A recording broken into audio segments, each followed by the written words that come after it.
Inspector Manju या मालिकेच्या आजच्या भागात प्रेक्षकांनो आपण पाहतोय सत्या घुसलाय आपल्याच घरामध्ये वेश बदलून. का तर मायाने आर्यनच्या हातामध्ये सगळे सूत्र दिलेले असतात. अजिबात सत्याला ती गोष्ट आवडलेली नाहीये. म्हणूनच आता घरचा मोठा आजोबा काका बनून तो माया सुर्वेच्या घरामध्ये घुसतो आणि डायरेक्ट बोलतो, घरचे सगळे निर्णय मी घेणारे.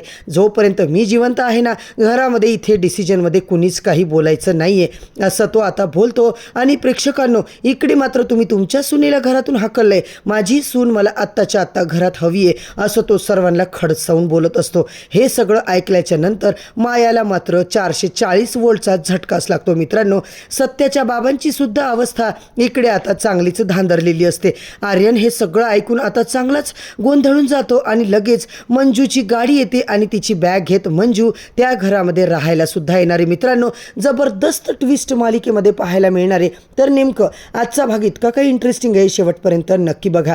चॅनलवरती नवीन असाल तर चॅनलला सबस्क्राईब करा. तर मालिकेच्या आजच्या भागाच्या सुरुवातीलाच आपल्याला असं दाखवलं जात आहे की आता इकडे मंजू तर पोलीस स्टेशनला निघाली आहे. सत्य तिला वेश बदलून आता भेटायला तर आलाय आणि तो तिकडे जाऊन बोलतो की मला मॅडमला बोलायचं आहे. इकडे मात्र सत्याला आतमध्ये आता कोणी जाऊ देत नसतं. तो बोलतो की मला आतमध्ये जाऊ द्या. सत्य आता म्हाताऱ्या माणसाच्या वेशामध्ये आलेला असतो, म्हणून आता तो सरळच आतमध्ये जायला निघतो. तर प्रेक्षकांनो, इकडे मात्र आतमध्ये आल्यावर लगेचच मंजू मात्र आता ती म्हणत असते, कोण आलंय? सगळे कॉन्स्टेबल ते त्याला सगळे आता यूज देत नाहीत, त्याला अडवतात आणि लगेच ते म्हणतात की हे बघा, मंजू मॅडम सोबत तुमचं काय काम आहे, आधी आम्हाला सांगा. तुम्ही मंजू मॅडमला ओळखतात का? तर आता सत्य मात्र प्रेक्षकांनो इकडे बघत असतो आणि मंजू म्हणते, काय काम आहे तुमचं? काय झालं? कशासाठी आलात तुम्ही इकडे? आता तो म्हणतो की खूप मोठी केस करायची आहे मला. तर लगेच आता इन्स्पेक्टर मंजू म्हणते, केस? काय आहे तुमची केस? सांगा बरं मला पटकन. आता तो म्हणतो, बघा मला आता एक काम करायचं आहे, माझी कंप्लेंट तुम्ही आधी नोंदवून घ्या. तुम्ही आता इकडे, मी आता बाहेर नाही सांगू शकत, तुम्ही मला आतमध्ये घेऊन जा आणि मग तुम्हाला डिटेलमध्ये सगळं सांगतो, असं तो मंजूला म्हणतो. आणि मंजू मात्र आतमध्ये आल्यावर प्रेक्षकांनो आपण पाहतोय मंजू तिकडेच आता त्यांचं बोलणं होतं आणि आता मंजू म्हणत असते की काय काम आहे? कोण हरवले तुमचं काका? सांगा ना.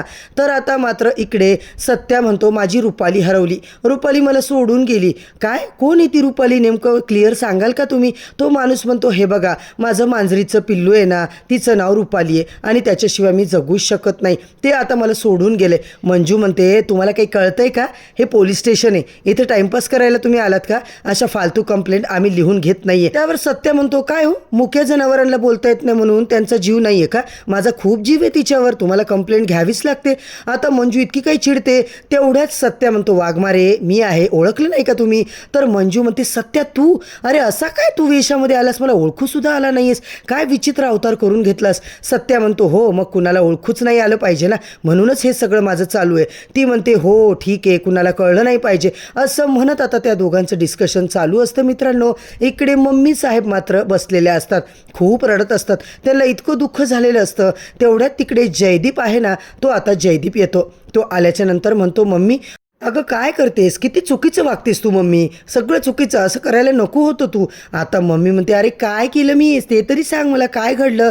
अगं तू त्या आर्यनची बाजू का मांडली? तू का सत्यादादाची जागा त्याला दिली? सांग ना, तो आर्यन कोण आहे आपला? सत्यादादाची जागा तो घेऊ शकतो का? त्याची लायकी तरी आहे का? त्यावरती म्हणते, हो का? नाही दे रे, त्याची सत्याची जागा मी कुणालाच देणार नाही आहे. पण तुला काय करायचं रे? आता आर्यन हे सगळ्यांनी केलं आहे ना, पण खूप चांगलंच झालं आहे ना सगळं, आता हे कशाला आता तू असं बोलतोयस? जयदीप मात्र असा काही संतापलेला असतो आणि अर्धा आर्यन मम्मी साहेबांच्या रूममध्ये जाऊन बोलतो. जयदीप बाहेरून सगळं ऐकतो. जयदीप बोलतो, बरोबर आहे, मी केलं ना मम्मी, तुम्हाला सांगितलंय ना. मम्मी म्हणतात, हो खरंच तू बरोबर केलंय रे, काही चुकीचं नाही केलं. माझा सत्य असताना त्यांनी पण हेच केलं असतं. माझ्या सत्याची जागा तू घेतली आहे ना, मला हे खूप बरं वाटलं. हो, मी सत्यादादाची जागा घेतली ना, पण मला सगळं सत्यादादासारखं करता येईल का नाही माहिती नाही. मी तसा प्रयत्न तर पूर्ण करणार आहे की सत्यादादासारखं पूर्ण सगळं कामं करण्याचा, सगळ्यांची मदत करण्याचा प्रयत्न, असं तो म्हणत असतो. आता मात्र इकडे ती बोलते, आर्यन जो आहे ना तिकडून आता निघून जातो. जयदीप आतमध्ये येऊन रडतो, मम्मी सगळं चुकलंय तुझं. त्यावर मात्र मम्मी साहेब अशा काही चिडतात, काय रे, काय चूक केली मी? अरे तुला तर अक्कल नाही आहे, जे आर्यननी केले ते तू करायला पाहिजे होतं, तुला नाही कळलं का? तू करायचं होतं ना. मग तुला जर एवढी हिंमत तुझ्यात नाही आहे ना, मग आर्यनला आता इकडे केलं तर काय प्रॉब्लेम आहे? आता जयदीप म्हणतो, हे बघा मम्मी मम्मी मी तुम्हाला सांगतो मी काही चुकीचं केलेलं नाही आहे, असं बोलून तो तावा तिकडून निघून जातो. मम्मी मात्र आता तिकडेच विचार करत बसतात. पुन्हा एकदा सत्याच्या फोटोकडे बघून त्यांना आता खूप वाईट वाटतं. आता जी मंजू आहे ना मित्रांनो, मंजू मात्र तिकडे पोलीस स्टेशनला असते. तिकडे सत्या मंजूचं डिस्कशन चालू असतं. तिकडे खूप ओरडण्याचा आवाज येतो. आता इकडा डेंजर आवाज आल्यावर सगळेच जण जमा होतात. काय झालं, कोणाचा आवाज आहे, कोण ओरडतंय? सत्या मंजूसुद्धा बाहेर येतात. नेमकं काय झालंय येऊन बघतात तर बाहेर खूप गोंधळ चालू असतो. तर आता इकडे ते बोलतात, काय झालंय? मंजूने असं विचारल्यावर ते बोलतात की आम्हाला न्याय हवाय, आम्हाला सत्यदादा आमचा सोडून गेलाय, आम्हाला कोण न्याय देणार? कोणीतरी आम्हाला न्याय द्या. बाकीचे माणसं तर असं म्हणतात ना, नेमकं सांगाल का, काय झालं, कशाबद्दल बोलताय? एक एक करून सांगा म्हणजे आम्हाला कळेल ना कुणाकुणाला नेमकं काय झालंय. आता ते लोक बोलतात, आम्हाला न काय झालं नाहीये. सत्याला मात्र आता हे सगळं ऐकून अश्रू अनावर होतात. सत्या लिटरली आतमध्ये जाऊन रडत असतो. मंजू मात्र सगळ्यांच्या कंप्लेंट आता एक एक करून ऐकत असते, सगळ्यांच्या कंप्लेंट लिहून घेते. मंजू मात्र आतमध्ये येते. सत्या म्हणतो, वाघमारे नेमकं काय झालंय? मंजू म्हणते, सत्या तुला माहिती आहे का, मला ना आता या साहेबांचा फोन आला होता, सगळं साहेबांचंच कारस्थान दिसतंय.